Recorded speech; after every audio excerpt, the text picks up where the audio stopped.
जय श्री श्याम भक्तों, बैसाख का पावन महीना चल रहा है और इस पावन महीने में हम कुछ भी दान पुण्य कथा भजन कीर्तन श्रवण वगैरह कर लेते हैं तो उसका हमें करोड़ों करोड़ों गुना फल की प्राप्ति होती है। ये महीना भगवान विष्णु को अति प्रिय है, इसलिए हमें कथा का श्रवण अवश्य करना चाहिए। अगर आपने अभी तक स्नान शुरू नहीं किया या फिर कथा का श्रवण नहीं किया है तो आप आज से भी ये कथा का श्रवण कर सकते हैं।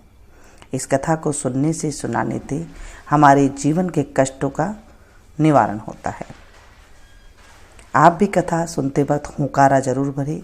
कोई फ्रूट लेकर के बैठ सकते हैं या फिर आप कोई रुपया लेकर के बैठ सकते हैं। 1, 2, 5, 10 जितने आपकी सामर्थ्य है इतना आप रुपया लेकर के बैठ सकती हैं। उन सिक्कों को या रुपया को आप उठा करके फिर बाद में या तो मंदिर में दान दे सकती हैं या फिर किसी ज़रूरतमंद को भी आप इसे दे सकते हैं।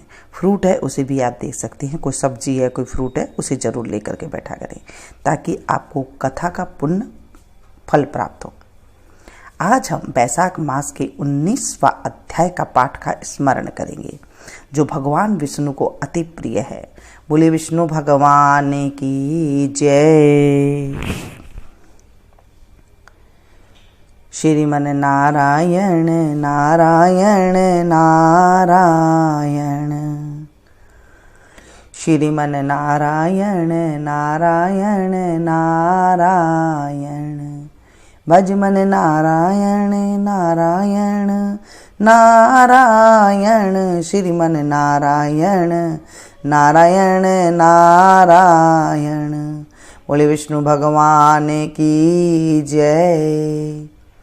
अब तक हमने सुना था कि पानी का दान करने से और चरण धोकर जल सिर पर छिड़कने से योगियों की सी दुर्लभ गति उसे मिल गई और तूने समस्त पापों से छूटने पर भी अंत काल में बैसाख का स्मरण करने से देह त्याग कर घोर व्याध का जन्म धारण किया। तूने सदा हिंसा प्यारी है और चित्त में सदा उद्वेग रहता है। तूने बैसाख में शरबत पान कराने की आज्ञा दी और मुनि के चरण धोने का पाप नाशक जल मस्तक पर छिड़का। उससे तेरी ऐसी बुद्धि हुई और सत्य संगति प्राप्त हुई जिससे तूने संपूर्ण सुखों के हेतु धर्म पूछे। इस प्रकार तेरे पूर्व जन्म के किए हुए जो पाप और पुण्य कर्म मैंने दिव्य दृष्टि से देखे वे सब तुझे बतलाई और जो कुछ तुझे गुप्त वार्ता पूछनी हो वह तू पूछ। तेरा मन शुद्ध हो गया है। हे महामते तेरा कल्याण हो। अब व्याध बोला, हे ब्राह्मण, आपने समस्त शुभ फल के दाता बैसाखोक्त धर्म विष्णु भगवान के निमित्त बताए। सो हे प्रभु, वह विष्णु कैसे हैं, उनके लक्षण परिणाम क्या है, कैसे लोग अपने सद्भावों से इन्हें जान सकते हैं। बैसाख धर्म क्या है जिनसे विष्णु भगवान प्रसन्न होते हैं, यह सब मुझे बताइए। मैं आपका सेवक हूँ। व्याध के इस प्रकार पूछने पर जगत के इस अनामय नारायण को नमस्कार कर शंख मुनि बोले, हे व्याध सुन, मैं विष्णु के कलमस रहित रूप का वर्णन करता हूँ। यह रूप ब्रह्मादि से लेकर किसी मुनि के ध्यान में नहीं आता। विष्णु भगवान पूर्ण शक्ति युक्त निर्गुण अनंत सच्चिदानंद रूप है। संपूर्ण चराचर विश्व उन्हीं के आश्रय और वश में है। अब मैं तुझे उसी परमात्मा साक्षात ब्रह्म के लक्षण बताता हूँ जिससे उत्पत्ति स्थिति संहार आवृत्ति नियम प्रकाश बंधन मोक्ष और वृत्ति होती है। इस परमात्मा में जन्मादि तो केवल शास्त्र से जानने योग्य है। वेद स्मृति पुराण इतिहास पंचरात्रि और महाभारत ये विष्णु भगवान के आत्मरूप है। इन्हीं के द्वारा विष्णु भगवान जाने जाते हैं, अन्य किसी प्रकार से नहीं जाने जाते हैं। इनके जन्म कर्म और गुणों को जानकर प्राणी मोक्ष पाते हैं। कर्म से विष्णु भगवान का महात्म सतीयश होता है। इसी प्रकार देव ऋषि पिता और माता प्रत्येक में शक्ति रूप से विद्यमान रहते हैं। प्रत्यक्ष आगम या अनुमान से बल और ज्ञान से सुख में प्रथम मनुष्य की उत्तम जान, फिर ज्ञानादि द्वारा आवृत राजा को 100 गुना अधिक जानो। इससे तत्वाभिमानी देवताओं को 7 गुना अधिक जाने। देवताओं से सप्त ऋषि बड़े हैं, सप्त ऋषियों से अग्नि, अग्नि से सूर्यादि, सूर्य से बृहस्पति, बृहस्पति से वायु, वायु से इंद्र, इंद्र से पार्वती, पार्वती से जगत गुरु महादेव, महादेव से बुद्धि देवी और बुद्धि से भी प्राण बलिष्ठ है। प्राण से अधिक कुछ नहीं और यह संपूर्ण जगत प्राणात्मक है। प्राण ही से सब जगह वेष्टित है। नील मेघ के समान प्रभा युक्त सबका आधार भूत इसे सूत्र कहते हैं। लक्ष्मी के कटाक्ष मात्र से इनकी स्थिति है। तब व्याद बोला वह लक्ष्मी देवादिदेव विष्णु भगवान की एकमात्र कृपा पात्र है। विष्णु भगवान से अधिक या समान कोई नहीं है। जीव में यह प्राण नाम सूत्र कैसे हुआ? हे ब्राह्मण, मेरे सामने इसका निर्णय कहिए कि परमात्मा प्राण से परे कैसे हैं। शंख मुनि बोले, हे व्याध, जो निर्णय तू पूछता है वह सुन। मैं संपूर्ण जीवों द्वारा प्राणाधिक्य के उद्देश्य से कहता हूं। प्राचीन काल में नारायण भगवान ने कमल योनि में ब्रह्मादिक देवतादिक रचकर कहा, मैं ब्रह्मा को तुम्हारा राजा बनाऊंगा और जो कोई तुमसे सर्वश्रेष्ठ हो उसे तुम युवराज बनाओ, परंतु वह शील, शौर्य और औदार्य आदि गुणों से युक्त हो। भगवान के ऐसे कहने पर सब देवता इंद्र के पास जा परस्पर विवाद करने लगे।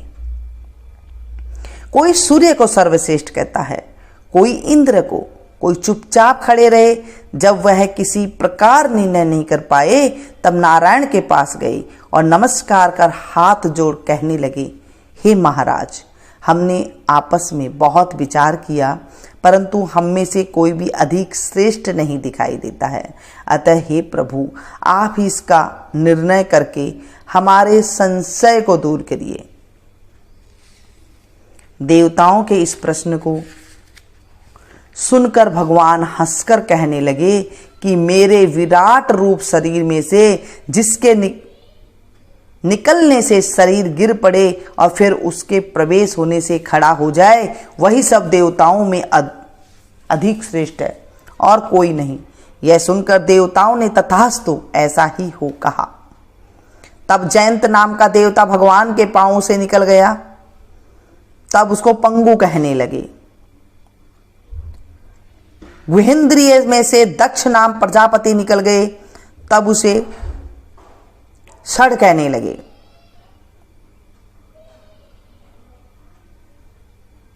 हाथों से संपूर्ण देवताओं का स्वामी इंद्र निकला, उसे हस्तहीन कहने लगे। नेत्रों से सूर्य निकला, तब उसे काना कहने लगे। नाक से अश्विनी कुमार निकले, उसे नासिका रहित कहने लगे। कानों से दिशाएं निकली, तब उन्हें बहरा कहने लगे। जीवा से वरुण निकल गए, उसे अर्शज्ञ कहने लगे। वाणी से वाणीश्वर अग्नि निकला, तब उसे गूंगा कहने लगे। रुद्र मन से निकल गए तो उसे जड़ कहने लगे। इसी तरह सभी देवता शरीर के विभिन्न अंगों से निकलते रहे, परंतु फिर भी शरीर नहीं गिरा। वह सुनते रहे, खाते पीते सूंघते बोलते चलते रहे। फिर प्राण के निकलते ही उसे मृत कहने लगे। तब देवता विस्मित हो कहने लगे, जो कोई हम में से इस गिरी हुई देह को उठाने में समर्थ होगा वही सर्वश्रेष्ठ है और वही युवराज है। ऐसी प्रतिज्ञा कर क्रम से जैसे जैसे निकले थे वैसे वैसे प्रवेश करने लगे, परंतु देह फिर भी न उठी। अंत में प्राणों की प्रवेश करते ही शरीर उठ खड़ा हुआ। तब देवताओं ने निश्चय किया कि बल, ज्ञान, धैर्य, वैराग्य और जीवन में से अधिक यह प्राण समस्त देवताओं का अधीश्वर और व्यापक है। अतएव प्राण को ही युवराज बनाया और उसके सम्मानार्थ सामदेव का गान करने लगे। इसलिए स्थावर और जंगमात्मक यह सृष्टि प्राणात्मक है। अधिक बलवान और सब जीवों का अंतरात्मा भिन्न भिन्न कर्मों का संपादन करने वाला है। बिना प्राणों के संसार में कुछ बुद्धि भी नहीं होती, न कुछ रहता है। यही प्राण देवात्मक और सर्वदेवमय व्यापक तथा वासुदेव भगवान का अनुवर्ती और वशीभूत है। इसी से प्राण को विष्णु भगवान का बड़ा सहायक कहते हैं। विष्णु भगवान का ऐसा महात्मा और लक्षण जानकर जीव पूर्व जन्म मानवबद्ध शरीर त्याग कर नारायण के समीप परम धर्म को जाता है।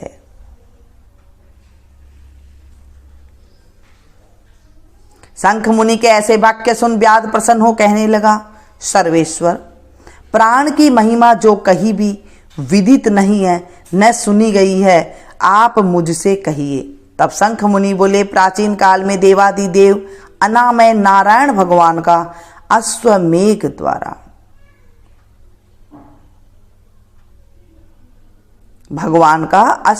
द्वारा पूजन करने के लिए प्राण गंगा तट पर गया। वहां बहुत से मुनियों को संग ले हल से मुनि भूमि को शुद्ध करने लगा। जहां पृथ्वी के नीचे गुफा में कण्व नाम के महात्मा समाधि लगाए हुए बैठे थे, वह हल से बाहर खींच आए। तब प्राण को अपने सामने खड़ा देख क्रोध से साप देते हुए बोले, तेरी महिमा तीनों लोकों से जाती रहेगी और भूलोक में तुझे कोई नहीं मानेगा। मुनि के ऐसे कहने पर क्रोध कर प्राण बोला, मैं निरपराध हूं, तूने बिना अपराध मुझे श्राप दिया है, इसलिए हे कण्व, तू गुरुद्रोही हो और तेरी वृत्ति विश्व में निंदित हो। तभी से संसार में और विशेषकर भूलोक में प्राण की महिमा प्रसिद्ध नहीं है और साप के कारण कण्व गुरु को मार सूर्य का शिष्य हुआ। हे व्याध, जो कुछ तुमने पूछा सो सब मैंने तेरे सामने कहा। अब जो कुछ तुझे पूछना है वह पूछ, कुछ विचार मत कर। इस कथा को जो सुने सुनाए हुंकारा भरे, उनके जीवन में प्रसिद्धि मिले। बोले विष्णु भगवान की जय।